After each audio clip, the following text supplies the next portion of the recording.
Hey, what's up guys? It's Jason Cardamone here, and guys, I'm so excited to be here. I can't wait to share this with you. I actually have a ton of content to just pour into you like a fire hose, and I'm gonna be doing a lot of videos in the coming few months here. Particularly, I wanna point you to this little red number up here.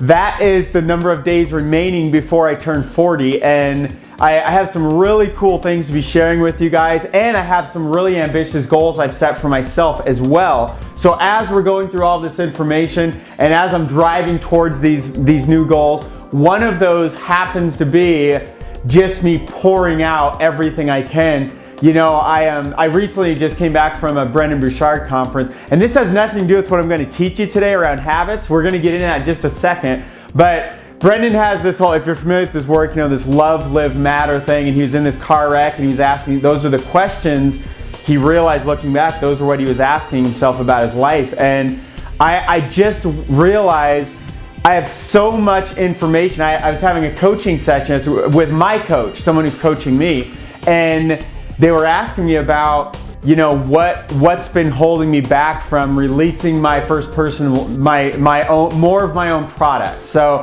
I have a few products out there. My most successful one, it's been amazingly successful, but I'm really pumped up to release my first personal development product. We were specifically talking around that and why I hadn't released it and what's holding me back and things. And something that came up during the course of this conversation was I will not feel fulfilled. If I'm laying on my dying bed right now, I have a ridiculous amount of knowledge up here that I haven't shared with you guys. And you guys, I mean, a lot of you guys know I've read many hundreds of books, gone through, I mean, I put well over $100,000 into my personal development and personal education. And I've only poured out maybe 20-25% of that stuff, maybe. And that's spread out over like hundreds of videos over all these years. So I'm really pumped up to share this stuff with you, including the stuff around why we're here today, which is around habits. And the reason why we're going to be covering this is that this is one of the quickest ways for you to get fast results in your business. It's a way to get fast results if in any endeavor in your life. You know, I recently took on, exactly 2 weeks ago, I took on a whole set of like probably more than like a dozen new of these things called habits. And I just realized, you know, going through all these new habits and ingraining them and getting them to be part of my permanent unconscious competence, part of my permanent memory, and driving them deep into what's the deepest part of our brain is called the basal ganglia. And I know it's this crazy word, it doesn't even matter what it's called, but just picture the deepest part of your brain right attached to your brain stem. So like the very central part of your brain, it's this thing called the basal ganglia, and that's where all of your habits take place.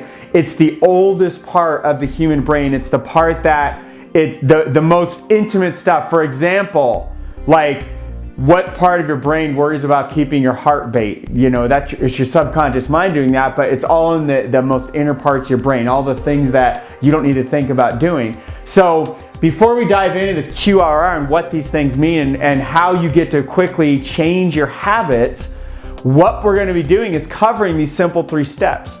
And I want you to first understand what a habit is. And here's a really cool way to think about it. I just want you to picture, so instead of talking about the white matter in your brain and what's really happening with all the neurons firing and connecting, we're not going to go into that stuff. Because I realize for some of you, it's like, whatever, you don't care and your brain shuts off and it's boring. And that's totally cool. I'm fascinated by that stuff. But I do understand it's totally boring to like a big percentage of the population. So with that said, we have a super easy metaphor, just a little story for you to think about how this works. I want you to picture like a riverbed. Now picture a riverbed that when you have a source of water here and water is flowing, how does the water know where to go? It just follows the riverbed, right? So you have a river that's like winding like this. You put water in this thing and how does it know? It just goes where the thing is. Now what happens when the water starts to overflow? It starts to create new little pathways, and if it overflows for long enough, it will tend down certain pathways, and then those drive deeper and deeper crevices, and pretty soon you have a brand new pathway.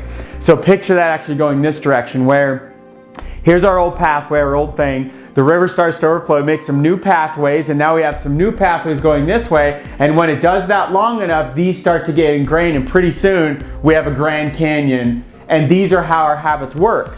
So you may have habits that are running like in your old riverbed systems that you're not even consciously aware of. You're completely happening at a subconscious level. That's part of the job of the basal ganglia. You don't have to worry about like how things work. For example, you don't have to worry about how to drive your car if you've been doing that for a lot of years. You just, one pedal makes you go, one pedal makes you stop. You don't even think about pedals. You don't even think about going and stopping. It just happens.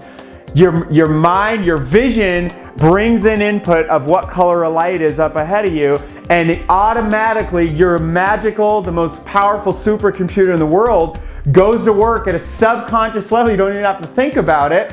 And all of a sudden your car is going, you're stopping at the right pace and the right speed so that cars behind you don't slam into you, or so that you don't ram the cars in front of you, all while you're consciously focused on the phone call that you're on with all this happening. Or you're zoned out thinking about the meeting you're headed to, or about the relationship, the conversation you just had, you're still thinking about when you left your spouse, your children at home, and you're driving down the road not even worrying about stopping, going, how fast, how quick, everything else. That's why we need habits. Those kind are good, but we also have all kinds of habits that are bad, and they're sucky habits to have. And they're habits like, let's say you have a habit of getting frustrated or overreacting to things, and it's literally just happening at an unconscious level where there's some kind of a stimulus in your environment, and we're going to lead right into this right now. The stimulus would be a cue. And this isn't a cue like just cue. I mean the word cue kind of like you're in line like in a queue waiting to go somewhere, or better, this is your cue to go on, like for actors in Hollywood, and it's Q-U-E-U-E, and that's supposed to be a U. So it's a real funny word. We use this all the time in my computer degree in college, because we were building queues of people that had to wait in line, first in, first out, last in, first out, all these crazy things.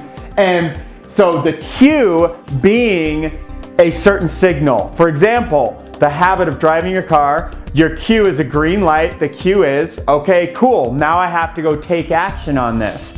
And so we're going to dive into what that looks like when you take action, but you have to realize all of your habits are kicked off by individual cues. And I want you to think of some things, because I'm going to lead you in at the end of here on an amazing experience on how you can very quickly take action and change any kind of habit very quickly, but you have to start to become aware of what your cues are.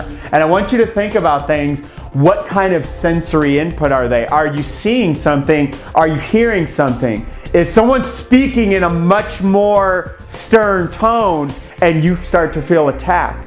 Or if someone starts talking real quiet and settles down all of a sudden, that's just an auditory I'm messing with you with. What about visuals? Is certain colors, is a certain thing? Like in your car, are you seeing a certain color light? Are you seeing a certain person's face and it's triggering something and it's cueing the rest of the RR, it's cueing that habit off. And so, as we become more aware of this and we break down what a habit looks like, then we get to build certain cues and what changes when a certain cue comes in. And it can even be a cue of like how you're feeling. If you're feeling depressed or angry or sad or tired or anything, are you more toned to be more frustrated when you're more tired? Is your cue being tired? And once you become aware of that, all of a sudden you can start to kick off new routines and literally create a brand new riverbed, a brand new pattern of what's happening in the white matter in your brain. And you start doing this, and over a period of time, you start driving this deeper and deeper, and pretty soon you have a Grand Canyon of a new habit, and it's driven in very deep, and you've created a brand new habit, even if you struggled for decades and decades with something. So the only exception to this is if you literally have a brain injury and parts of your basal ganglia are damaged, or certain other parts of your brain, that can interfere with creating new habits. And if you do have that kind of an injury, please seek professional help.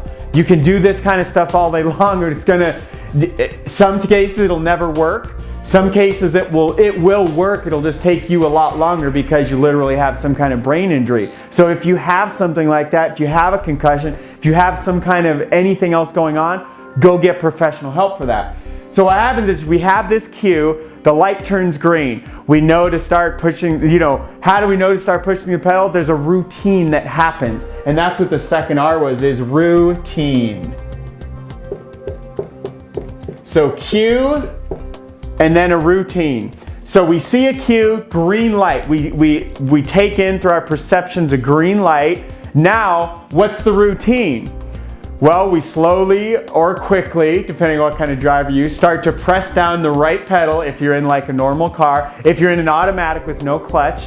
Now the routine, if you're in a clutch or a manual transmission, that's a different routine. That is slowly start to let your left foot up, and as you hit that point where it starts to engage the gas or throttle or whatever it's called, then as you start to apply gas and you find that perfect balance. And have you ever gotten in a brand new manual car and all of a sudden it's harder to find that exact balance because it's not like your car that you're so used to, that you have this one particular riverbed of like the exact amount of how much clutch and gas to give. You get in a Lamborghini or some other totally different type of car, and I mention that because most of you don't have a Lamborghini.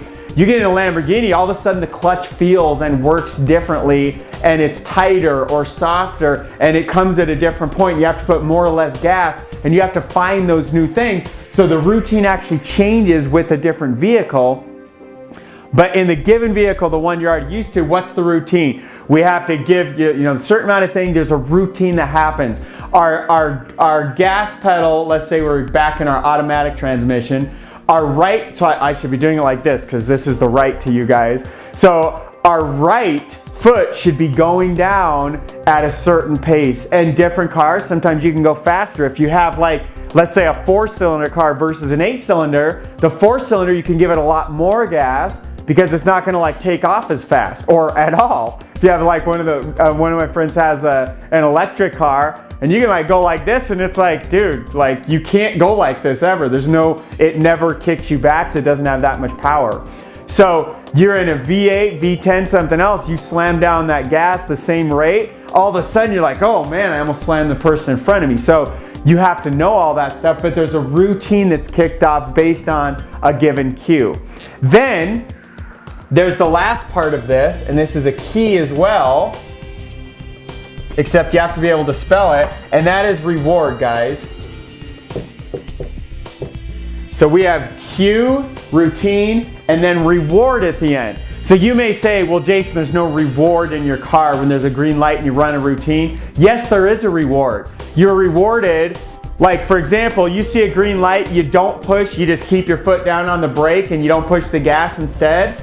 By the way, that was one part of the routine I just casually skipped over. You need to like let off the brake before you're letting on the gas, or at least as you're letting on the gas. So completely skip that step of the routine. That's a really important part, but notice it's embedded so deeply in my unconscious, I don't even think about it. I've never even explained it like this ever, besides right now is the first time I've ever explained to this kind of detail for many, many years. Now when I was starting out, I was thinking of all this stuff, but now it's driven in so deep in my Grand Canyon of driving skills, I don't consciously have to even think about it. So, cue, routine, reward. Now you may say there's no reward, but there is. When you see a green light, you're going in your car. The reward is, if you don't go and you keep your foot on the brake, somebody behind you, if there is anybody, they're gonna start honking, yelling at you. They might even pull out a gun and start shooting at you, depending on what part of the world you're in.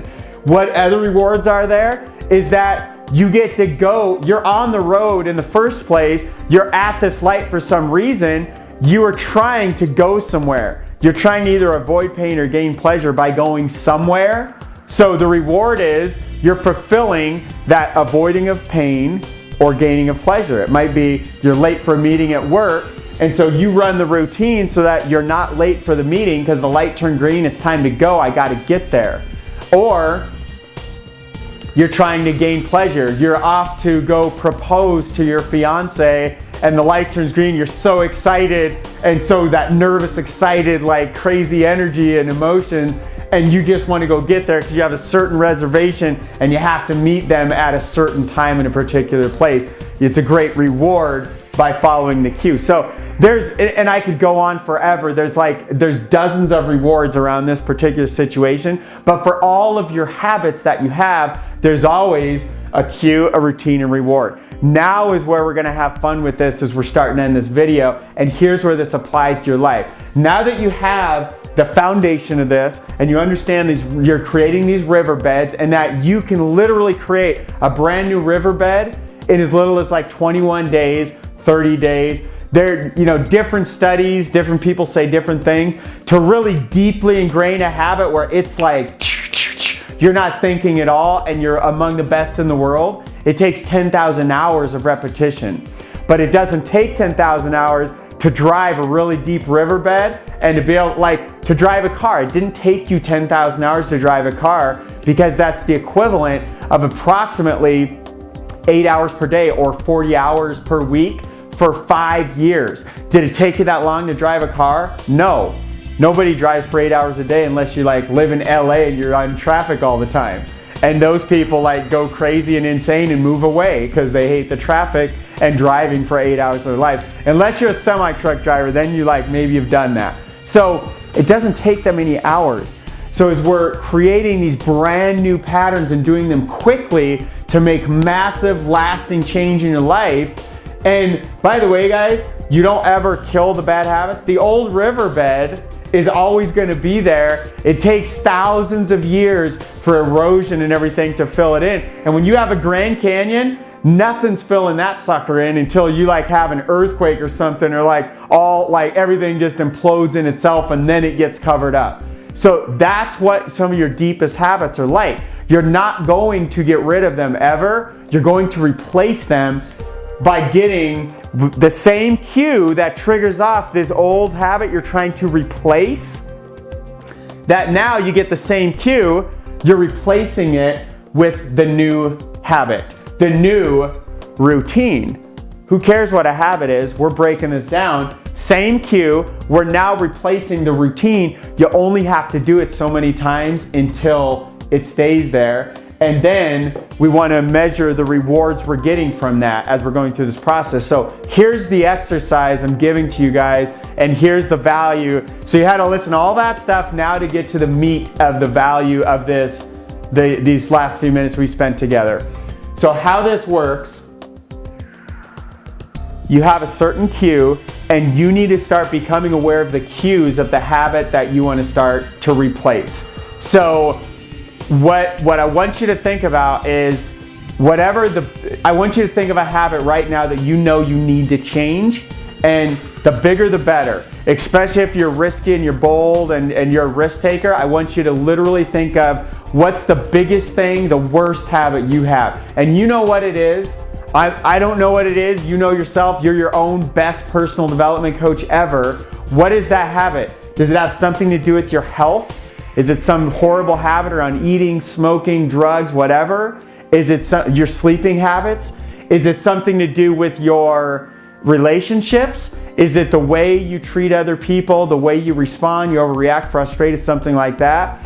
Does it have something to do with your business, your finances? Are you, every time you get money, you blow all of it? Or you get money and then you quit your job or sabotage your job and just slowly suck all the money down until it's down to zero and you get a new job again? Whatever it is, what are your bad habits around health, relationships, finances, whatever your biggest one that you know you need to work on and make a lasting, massive change, what is that one for you? And I want you to think about that. Now we need to start to become aware of what is the cue for this thing to happen with whatever it is. So here's some things how you can start to become aware of the cues of your habits.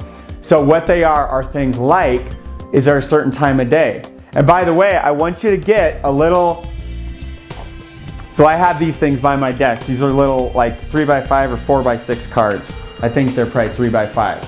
Take one of these, carry it with you everywhere you go, and write down the things I'm gonna share with you every time your habit starts to happen. And pretty soon you'll find a pattern in the things that are queuing up this particular habit. So all we're looking for right now is the cue. We're not even going below that right now. So I want you to think of what time of day is it. Write down the time of day that this particular habit is happening in. So if it's, you may know right now, you may already know, like, man, it happens exactly at X amount of time every single day, or approximately around this certain time.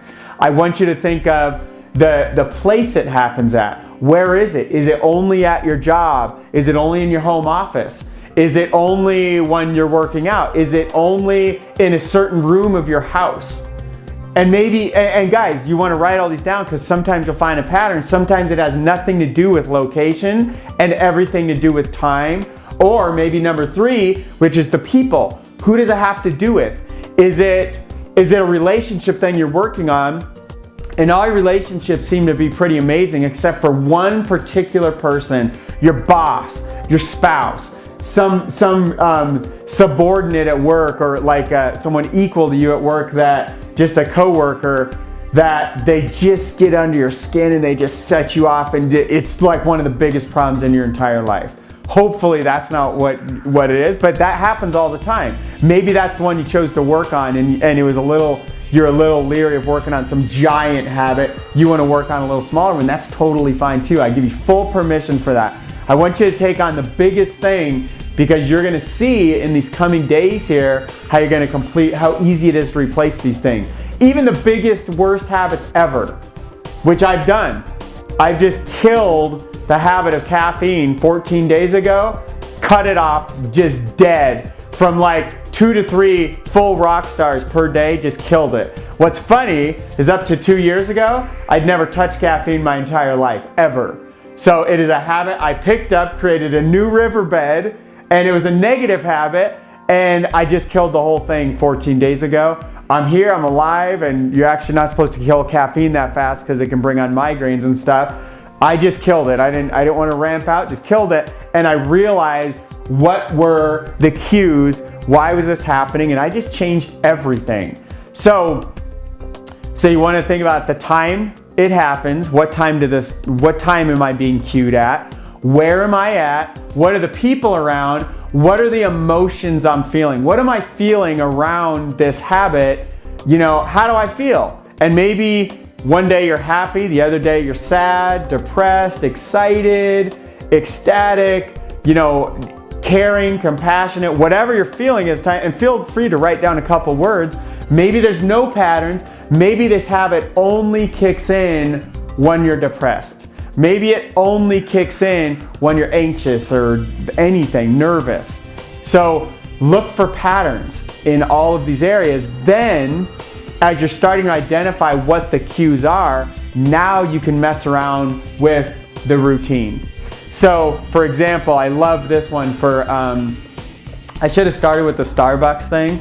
So let's say you're addicted to going to Starbucks. I never was. I would like bring my caffeine in-house. I would get Rockstar as a store and have in-house supply. I didn't need to waste time going to no Starbucks. So let's say you have a Starbucks habit that you're trying to change. And let's say particularly a caffeine habit at Starbucks. So what you can mess with is, do you always go to the same Starbucks? Is there a certain location? Is there a certain time of day that you go to a certain one? Or will you settle for any Starbucks, you don't even care? And so start to become aware of those things. Now you can mess with the routine. So routine, here's some ideas. If it's always a particular Starbucks, and you can change the way you drive to work and just not even go by that Starbucks anymore. And I'm assuming you're going to work. You could be going anywhere. It doesn't matter where you're going.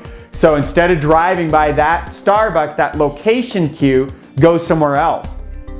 Timing, if it's a certain time of day, instead of even going to work or wherever you're going, don't go at the same time. If you're able to, change up your schedule. Change up, go at some other time. Try messing with the time and see what results, what rewards come out of that, changing that part of the routine. Maybe, let's say you can't change any of those things, you have to go buy a certain Starbucks at a certain time of day.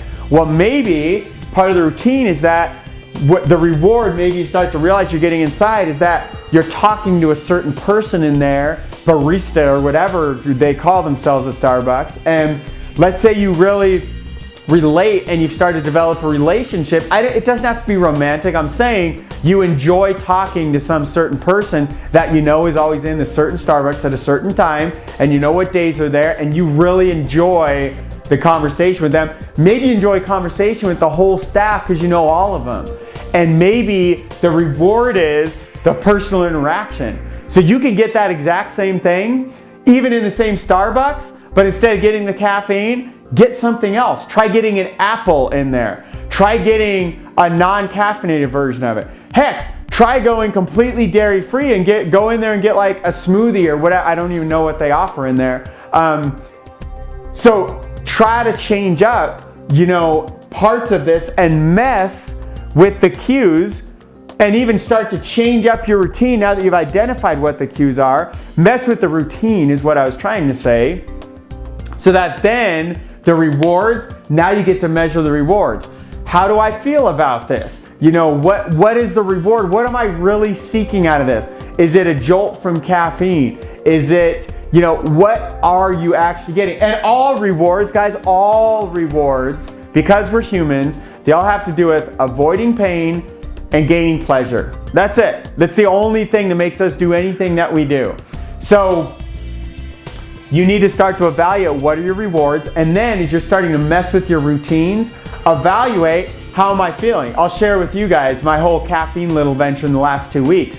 So I started, I was already eating, I've always ate pretty good for like the last 5 years, pretty clean diet overall, but I was eating way too many sugars, starches, way too much bread, pizza, carbs, spaghetti, all that kind of stuff, along with too much caffeine. So way too much gluten, way too much caffeine. I just killed all that. All sugar, all gluten, all caffeine completely died 14 days ago in my diet. And I can share with you guys the new habit of eating basically all greens all day long, thrown in with some protein powder here and there, and an occasional fish. I've been eating fish probably about once a day or a little less than that. That's all I'm consuming. That's it. Beyond my nutrition, my vitamins and stuff. So, hang on, I have a call. Okay, cool. I'm waiting for my doctor to call me. I've been trying to connect with him for days now.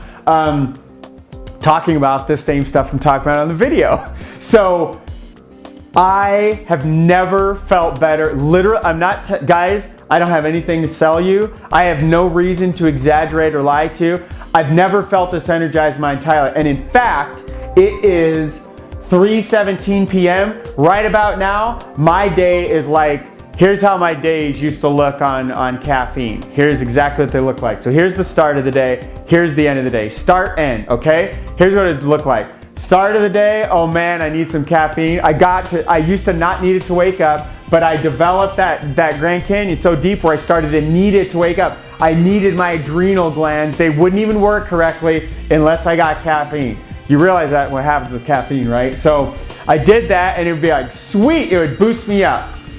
But over time, the same amount would boost me up less and less and less. So that's why you have to drink more and more to get even bigger results until you're consuming 2 or 3 rock stars every single day. So this is what it would look like throughout the day. Boost up, and then I would eat breakfast, do my workout, do work stuff as it's falling down, some more caffeine, boost it back up, and somewhere like around this time of day, it would be like falling and crashing. And if I knew if I'm consuming a bunch of caffeine this late in the day, it will mess with my sleep at night, but I would have to because I'm crashing. And even with the big boost of caffeine right around now, it would only go up a little bit. It could never get back up. I'll tell you what it's looked like. I am not at all exaggerating. Here's what it's looked like for especially the last 11 or 12 days.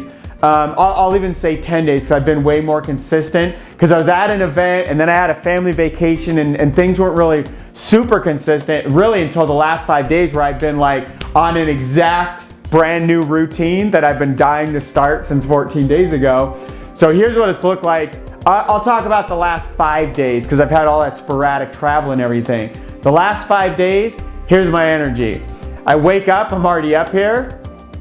I go, and throughout the day, I'll do little exercises every 50 minutes. I just go like this, and I have been flying high all day, every day, all substance free. There's nothing going into this body, this mind, this soul. Nothing is going in here besides a crap ton of water, a bunch of greens, and protein. That's basically it. No gluten, no sugar, no nothing. And the other part, and I should have probably, this is the most important one, breath. Tons of oxygen fueling this supercomputer inside. And I've been focusing on that at least every 50 minutes, and I'll talk more about that in some other video, but all day long. So here's literally what my energy looks like. I wake up in the morning, and it's going like this all day long. All day long. And I've actually found later at night, it's barely falling down. It's nowhere near, like before I used to be down here, like 7, 8, 9 at night, like the time where I would typically spend with my kids and my wife and stuff. My energy is at the worst. How am I being like a good father and husband when my energy is at this worst part? Because all the energy's gone into all this fake energy system. So anyway, I'm explaining this to you guys because I'm demoing to you how I knew what my cues were, how I changed my routine and everything. The reward, guys, I have chills right now just for how dang good I feel. It's incredible. I've never felt this energetic, especially lasting energy throughout the entire day. I almost started, there was a point where I was like, I don't even know if that's possible anymore, but I did have planned in a program, a little thing in the back of my mind that I remember Tony Robbins talking about how his energy used to crash in the afternoon and why he changed his diet and all this other stuff. And so back late in 2010, I changed my diet and I did something similar to where I'm at now, except I was missing some stuff back then. I was missing some protein, missing some parts of it where I didn't have the same high energy, especially when it came to workouts. So I couldn't perform in my running training. And so that's because I was doing things wrong 5 years ago. So what happened, what was my reward for that was decreased athletic performance. So I was like, man, well, I got to add in way more carbs because this other part isn't working for me. So anyway, guys, I know you can do this because you're a human and I know how your brain works and I don't care what your habit is and you can make any excuses in the world. I'm telling you right now, I know with countless tens of thousands of hours of scientific studies and all kinds of stuff that's happened over all the years, this is literally exactly how it works and you have the full ability to identify your cues, go in and start to change your routine, and you can have lasting and greatly magnified positive rewards just by changing routine, just because you're starting to become conscious of what your cues are. That's it. And by the way, the way to remember this, that I remember it, it's QRR. I remember it by just thinking of QR codes, those little things on, I don't even know if I can find a QR code. It's kind of like these things, like on the back of a book, this is called the UPC, but you know those little QR codes you'll see on store windows, those things you scan with your phone? That's a QR code, those little things, those little squares with all the, kind of like a barcode, but it looks more like a picture. QR codes or QR squared. That's how I remember I've attached habits to QR. And those are all memory and brain tricks I'll teach you in even other videos. So guys, this is all about habits, how to change your habits to have massive, lasting, ongoing, permanent changes in your life. And remember, your old habits are always going to be there. Those old riverbeds will always be there, especially if they're pretty deep. So be aware of that. But here's what's even more amazing. As you start to drive the new riverbeds even deeper, and especially as the rewards are better, we are wired to what? Avoid pain and gain pleasure. I am so addicted to feeling as good as I do right now.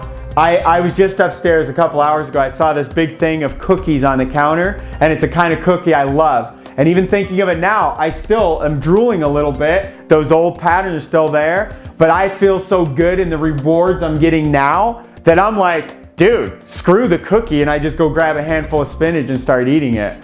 Because I'm not willing to sacrifice this super high level of consistent all day energy for a little bit of like some old habit that I used to run around something called sugar, which actually that habit is deep for me because it started when I was a kid, young kid.